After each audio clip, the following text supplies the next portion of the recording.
Bagaimana dengan orang yang taklid, tapi ternyata dia taklid pada orang yang benar, sehingga dengan izin Allah istiqomah dan meninggal? Apakah dia juga tercela? Masya Allah, pertanyaan yang jeli. Bisa jadi dia selamat, tetapi nasallahu salamal afiyah, kalau dia ditanya kenapa kamu beramal ini, kenapa kamu beramal itu, dia bukan mentaati Allah dan Rasulnya, tapi mentaati si fulan. Bagaimana dapat pahala? Kita khawatir tidak teranggap sebagai ibadah karena dia cuma ngikut. Tahu yang diadab dalam kuburnya, tidak bisa menjawab dia.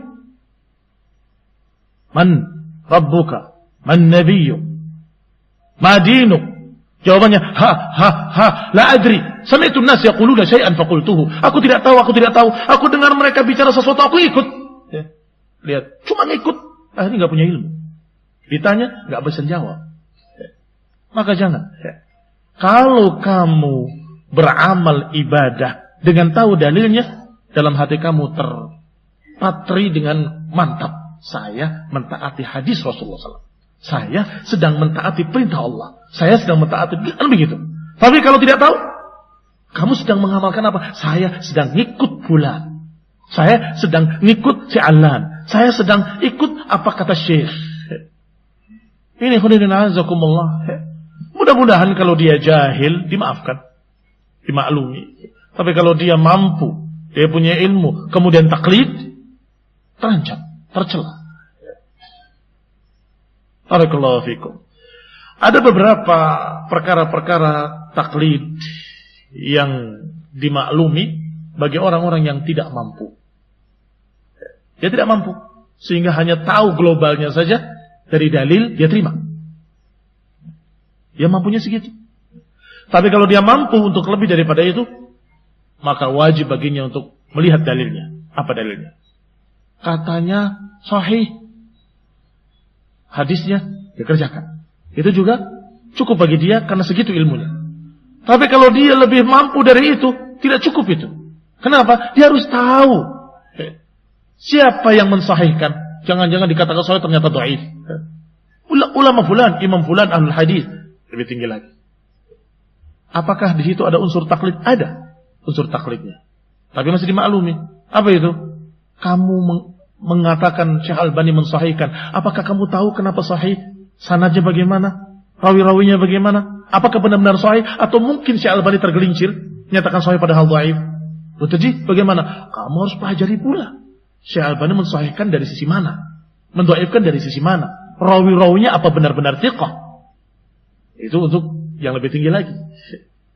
Maka sebisa-bisanya kalian mencari keyakinan ilmu. Tapi kalau sudah sanggup, Masya Allah, dengan sanadnya, dengan rawinya, saya yakin ternyata rawinya faqih, thiqah, dan kemudian muttasilis sanad, ghairu mu'allalin wala syad, saya terima. Yakin bahwa ini sahih, dengan betul-betul saya ketahui ilmunya. Sebentar, masih ada unsur taklid padamu. Di mana? Kamu menyatakan si fulan thiqah dari mana? Dari kitab rijal. Berarti kamu masih ada taklid sama dia. Kamu cari, dia menyatakan thiqah kenapa? Siapa orangnya, sejarahnya? Harus kamu baca. Waduh, saya nggak mampu. Ya berarti setingkat itu kamu. Kalau mampu, kamu cari lagi. Jangan-jangan imam fulan menyatakan thiqah, imam fulan menyatakan dhaif. Karena dia berubah keadaan. Berarti harus pelajari lagi. Naam, harus pelajari lagi. Wah, kalau gitu luas sekali ilmu ini. Naam, seperti sekian lautan yang kamu arungi satu lembahnya sampai mati belum selesai. Apalagi mau ngarungi yang lembah berikutnya. Kadang ada rawi yang awalnya thiqah kemudian taghayyara fi akhir umrih. Kadang-kadang ada rawi yang thiqah kalau riwayatnya dari fulan, tapi dia tidak diterima kalau dari Allah. Kok beda?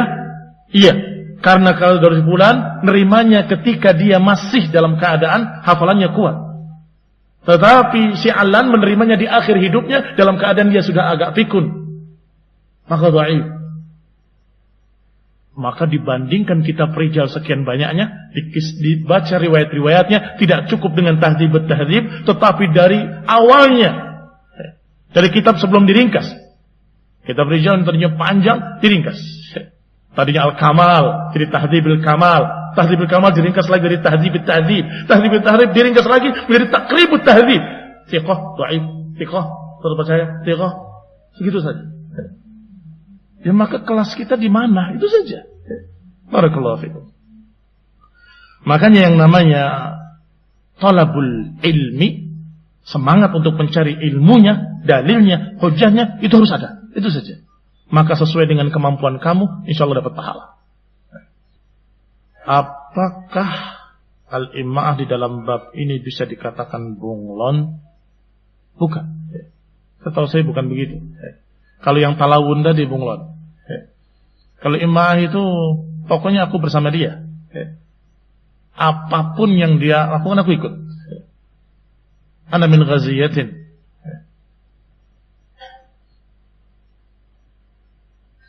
Idza ihtada fadaitu wa idza ghawa ghawait.